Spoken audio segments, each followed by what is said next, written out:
Me diga com quem andas e eu te direi quem és. A gente poderia, com muita tranquilidade, mudar essa frase para o seguinte: me diga em que comunidade que você teve que eu vou te dizer quem você é. Ao longo da vida a gente passa por dezenas de comunidades e cada uma tem um efeito na nossa maneira de ser e de pensar. Umas mais, outras menos. Eu queria compartilhar com vocês 3 experiências importantes de comunidade na minha vida. A primeira delas é onde eu me construo, que é a minha família, onde eu nasci e cresci. A segunda delas é onde eu me desconstruo, que é a família que eu criei meus filhos. E a terceira delas é onde eu me ressignifico, que é a universidade onde eu estou. Família. Liguei. Essa é a minha família. Meus irmãos, meus pais. Família é algo intenso. 24 horas por dia, embaixo do mesmo teto, muitos anos. E você compartilhando tudo. Sala, cozinha, banheiro, quarto privado, pasta de dente, mesa, televisão, tudo. E é nesse turbilhão que a gente aprende as coisas mais fantásticas da nossa vida. A gente aprende palavras simples como amor, compaixão, companheirismo. A gente aprende palavras um pouco mais difíceis, como hierarquia, obediência, disciplina, tolerância, perdão. E é na família que a gente ganha os sentimentos mais profundos que a gente vai carregar pela vida. Pega a mãe, por exemplo. A mãe é o ser mais carente que existe na face da terra, né? E fica mais carente na medida em que a gente cresce e toma rumo, não é? A minha mãe era extremamente carente e dependente quando ela era mais velhinha. Eu tinha que ligar para minha mãe todas as noites, para que ela escutasse a minha voz e pudesse dormir tranquilamente. E de repente essa mulher morre. Morre nos meus braços, numa noite, num quarto de hospital. Aquele corpinho ali, frágil, magro, que gemia, pele, osso, e de repente ela dá o último respiro e morre, vai embora. E naquele momento eu falei, mãe, vai, agora você descansa, você está aliviada. E eu pensei, agora eu estou aliviado também, porque a minha mãe me demandava muito. E naquela hora eu sentia tudo, menos alívio, viu, gente? Devastado, arrasado, desconstruído, exposto, frágil. Como assim? Ela dependia de mim, eu não dependia dela, não é? No entanto, essa mulher vai embora e leva um pedaço da minha alma e do meu coração.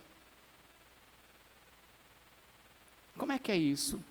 E nessa história toda, eu percebi o seguinte, quando eu ligava para minha mãe todas as noites, não era ela que precisava escutar a minha voz, era eu que precisava escutar a voz dela. Em que outra comunidade a gente desenvolve sentimentos tão profundos, tão enraizados na nossa alma? Eu não acho exagero falar que é na família, nessa pequena e primeira comunidade, que a gente forma a essência do nosso ser. E acho também que não é exagero falar que a gente molda o mundo através da família, pois é nesse seio que nasce o cidadão que depois vai para fora e vai fazer o mundo. Família é tudo. Eu queria falar para vocês do Tomás e da Catarina, a minha família. Eu tive filhos mais velhos, assim, eu tinha 40 anos quando eu fui ter filho. E a experiência de ver o filho, e por que eu fui mais velho? Porque eu queria fazer mestrado, doutorado e pós-doutorado antes de ter filho. No final das contas, pós-doutorado é algo complexo, elegante, sofisticado e certamente iria me ajudar a criar o meu filho, né? A experiência de ver o Tomás nascer e a Catarina, únicas, maravilhosas. É uma mistura de sentimentos. Abre a barriga da mãe, você está ali, aquele sangue começa a sair, o buraco, etc. Você sente vontade de vomitar e depois de desmaiar. Mas depois que sai da barriga da mãe, você esquece a mãe. E você não consegue tirar o olho daquela coisa mais delicada. A minha obra-prima, a minha coisa mais bonita. Eu contei os dedinhos para ver se estavam todos inteiros, assim. E é tanta emoção que nessa hora dá vontade de chorar. E aí na frente dos médicos a gente não pode fazer isso, né? Nem desmaiar, vomitar e chorar. Aí eu me recompus, respirei fundo e olhei para aquele ser completamente frágil, dependente e ignorante. Eu falei, meu Deus, eu vou ter que ficar com isso o resto da vida agora. E aí, uma semana depois, o Tomás mamou, trocou. Você começa com aquele ritual de arrotar, não é? Você põe o menino aqui e começa. Eu resolvi ter uma conversa de pai para filho, a primeira. Eu falei, Tomás, você não sabe o que é um pós-doutorado, mas eu vou te falar. Pós-doutorado é uma coisa elegante, chique, complexa, é difícil, etc. Pois orgulhe-se, o seu pai é um pós-doutor. Poucos meninos nesse mundo têm esse privilégio. E, aliás, eu não vou te ensinar a falar papai, mamãe, eu vou te ensinar a falar doutor. Assim, quando você precisar de alguma coisa, você me chama. Aí eu tirei o Tomás aqui, né? Falei assim, e aliás, não é nada pessoal, mas você é um ser ignorante. Eu tenho muitos anos de vida, tenho um pós-doutorado, eu sei quase tudo, e daqui para frente a nossa vida vai ser simples. Ignorante você aprende e eu ensino. Nessa hora, eu tirei o Tomás daqui, ele já tinha arrotado, né? Eu fui olhar para ver se ele tinha entendido tudo que eu tinha falado, e ele nessa hora... Ele vomitou. A minha vida de pai não começou bem. Talvez um dos grandes aprendizados que eu tive na idade mais madura foi perceber que não é assim. Isso não funciona. Não é ele aprende, eu ensino. Eu tenho que aprender. Eu tenho que aprender o que ensinar e como ensinar. Especialmente se eu penso que eu tenho que botar meu filho num mundo maluco como esse. E isso influenciou todo o resto da minha vida. Foi iluminador. E eu queria falar para vocês da outra experiência, onde eu me ressignifico, quase todos os dias. Esses são os alunos formandos aqui da UFMG. Eu sou privilegiado, gente. Eu sou privilegiado porque eu trabalho naquilo que eu sempre quis. Eu adoro essa universidade, é minha casa. Eu me sinto aqui como se eu estivesse num lar. Toda segunda-feira de manhã eu chego sorrindo e feliz porque eu vou começar minha semana. E quando eu comecei, desde o primeiro dia, eu adoro dar aula. Eu entrei na sala, 40 calouros, tudo com cara de assustado. E eu mais nervoso ainda, mas eu falei assim, cara, eu tenho que me impor aqui, ó. Senão esses meninos vão montar em cima de mim. E eu falei assim, meninos, vocês não sabem o que é um pós-doutorado, mas eu vou falar para vocês. É uma coisa super elegante, sofisticada e chique, orgulhem-se, porque nem todo mundo tem um professor com pós-doutorado. Os meninos não vomitaram. Mas eu ganhei o título do professor mais babaca da turma. Não funciona mais, gente. Isso não funciona mais. Há 20, 30 anos, na minha época, um professor fez algo parecido e ali eu fiquei com uma admiração profunda e um respeito. Mas é verdade, merece respeito esses títulos todos, né? Mas hoje não é isso que conquista. Almocei com um amigo meu um tempo atrás, professor. Na hora do almoço a gente fala muito mal de alunos, né? E aí, conversa vai, conversa vem, ele não estava num dia muito bom e de repente ele começa a desabafar. Eu não aguento mais esses alunos. Eles não se interessam por nada, eles não me respeitam. Eles ficam olhando o celular o tempo todo, eu não aguento mais. Esses meninos não conseguem nem fazer a minha provinha. E eu fui tentando validar tudo que esse professor falava, algumas coisas sim, outras não, e nessa história eu pensei no Rochelle, 20, 30 anos atrás, também estudante. O que seria do Rochelle se ele tivesse aqui? Logicamente eu me achava melhor do que qualquer estudante ali, né? Não sou melhor, eu sou um tapado. O Rochelle de 20, 30 anos atrás, no meio desses meninos de hoje, seria um tapado. Não, eu não sou mais conectado, ligado, globalizado. Eu não tenho mais capacidade de argumentação do que esses meninos de hoje têm. No entanto, para aquele professor, o Rochelle tapado de 20 anos atrás seria o aluno perfeito, ideal. Existe claramente aqui um problema. E o problema é, o mundo mudou, e com ele as pessoas e os nossos alunos entrantes, e a gente não se deu conta totalmente disso. Se eu pudesse representar o mundo de uma forma gráfica, as suas mudanças seria alguma coisa assim. A gente nunca deixou de evoluir. A gente sempre evolui tecnologicamente, a gente evolui no comportamento individual e de grupo, etc. Mas teve uma fase da nossa história em que essas mudanças, elas não afetavam profundamente as coisas. A gente vivia numa fase que a gente tinha alguma estabilidade, alguma tranquilidade e, mais importante, alguma previsibilidade. Em algum momento da história, várias coisas convergem para um ponto e, pum, o mundo fica maluco.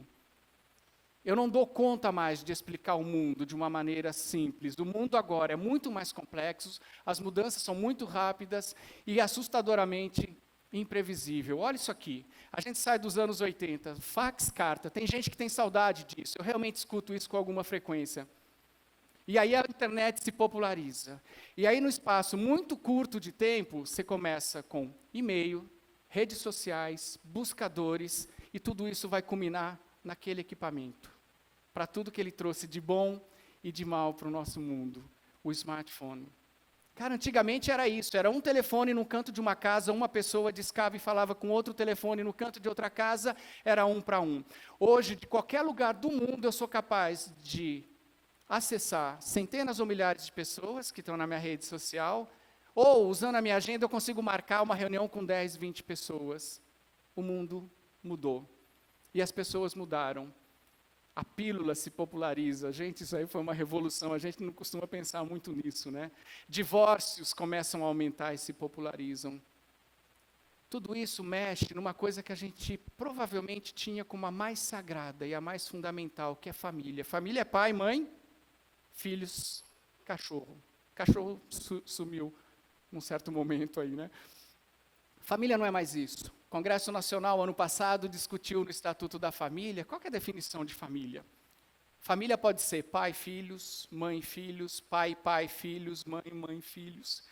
Meu Deus, há 20, 30 anos atrás eu sabia o que era um homem e uma mulher, e sabia qual que era o papel de cada um no mundo. Felizmente, hoje, a gente ficou livre dessas amarras, desses padrões. E hoje eu tenho uma liberdade muito grande de decidir o que é o ânimos, a ânima, o que é o ser feminino e o ser masculino. O resultado de tudo isso, gente, é isso. A gente sai desse modelo de família, a figura paterna central, os filhos sorrindo, fingindo hierarquia e obediência, a mulher sorrindo, fingindo amor e subserviência. Hoje, família é muito mais isso aqui, ó. Cara, obediência por obediência? Não tem mais isso. Adeus, pais déspotas e autoritários. Agora, o pau quebra. Porque os jovens de hoje, eles exigem a conversa, a discussão, a argumentação. E isso tudo gerou um monstro chamado adolescente. Eu morro de medo dos meus filhos na adolescência. Por isso esse é um tema que eu penso muito. Eu não sei se eu sei lidar com adolescentes. Os adolescentes antigos eu sabia, da minha época, né? Você tem os baby boomers, pós-guerra, uma geração tranquila, paz e amor, estável. E aí você vem a geração X, que é aquela que começa a ter algum contato com tecnologia, se apodera de parte dessa tecnologia, e vem a geração Y, a geração inovadora, que se apodera completamente dessas tecnologias. E aí a gente vai culminar na geração Z, que é o nativo digital. Ele nasce na tecnologia, se apodera completamente dela, para tudo que tem de bom e de ruim. Esse é o cara que fica conectado o tempo todo. Olha isso aqui. Para quem vai ter filhos, é isso que vocês vão enfrentar muito em breve. E aí eu queria chamar a atenção para um ponto. Enquanto o mundo evoluiu muito e tem pedido coisas diferentes, enquanto as pessoas, especialmente os jovens, evoluíram e querem coisas diferentes, nós da universidade, a gente não evoluiu quase nada. 20 anos de universidade e eu tenho acompanhado esses 20 anos. Uma sala de aula de 1960, 70 é a mesma sala de aula que a gente tem hoje e as metodologias não são tão diferentes. Como que eu resolvo esse problema? Tem um descompasso, tem um gap aí. Essa não é uma situação simples, não é uma situação trivial. Eu não sei a resposta disso, eu penso muito a respeito disso. E eu queria compartilhar com vocês algumas coisas que me norteiam. Vamos voltar para os meus filhos, eles são as minhas inspirações aqui, ó. Que mundo eu quero deixar para os meus filhos? Vocês já escutaram isso? Essa pergunta é ruim do ponto de vista do educador. Porque eu crio um bando de mimados acomodados que tenha a crença de que eles merecem um mundo perfeito para eles. Não! A pergunta é, que filho eu quero botar no mundo? Que profissional, que aluno formado eu quero colocar no mundo, para que eles mudem o mundo? Eu não sei o que esses meninos vão ser. Eu não sei se eles vão ser químico, jornalista, engenheiro, eu não sei. A única coisa que eu quero muito é que eles sejam felizes. Mas como pai e professor, eu sou muito ambicioso. Eu quero formar a geração protagonista que vai mudar o mundo. Eu não sei se eles vão ser essa geração, se eles vão mudar o mundo. Isso é uma decisão deles, mas como pai e professor, eu tenho que fazer tudo e dar tudo para que eles possam ser essa geração. Quanto mais eu penso nesse tema, mais eu chego à seguinte conclusão: o que vai fazer essa geração, que vai mudar o mundo, não é conteúdo. Daqui a 20 anos, não é conteúdo que vai diferenciar esses meninos. Porque conteúdo, eles estão em boas escolas, eles estão em boas universidades e conteúdo está garantido. Milhões de meninos como esses vão ter conteúdo. Se não é conteúdo, o que que é?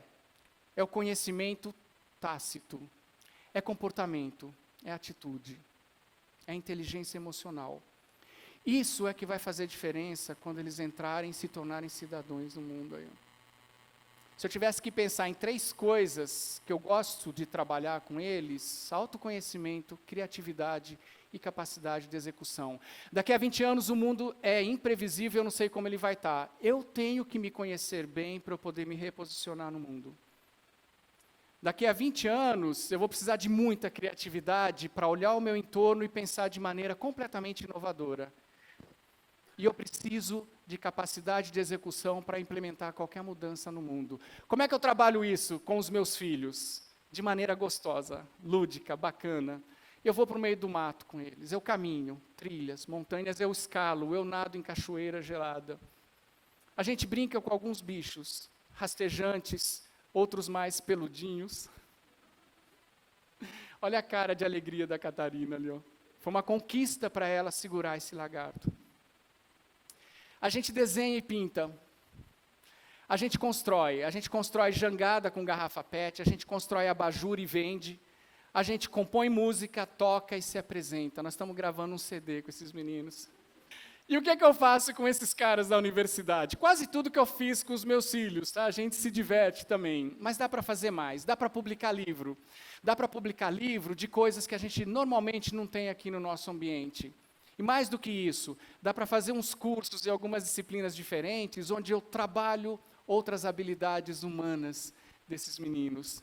Dá para empurrar esses meninos para fora da universidade. Ali eles vão ganhar bagagem. Dá para colocá-los em competições aqui no Brasil e fora. Gente, o mais importante, a geração que vai mudar o mundo, eu não vou formar com esses meninos sentados na cadeira, recebendo o conteúdo de um professor falando lá na frente. A geração que vai mudar o mundo é a geração que constrói as suas histórias. E eles constroem histórias fora dos muros da universidade. O Galeano falou: os cientistas insistem em dizer que a gente é feito de átomos, moléculas, elétrons, etc. Mas um passarinho sempre volta e lembra a gente: na verdade, a gente é feito de histórias. Muito obrigado.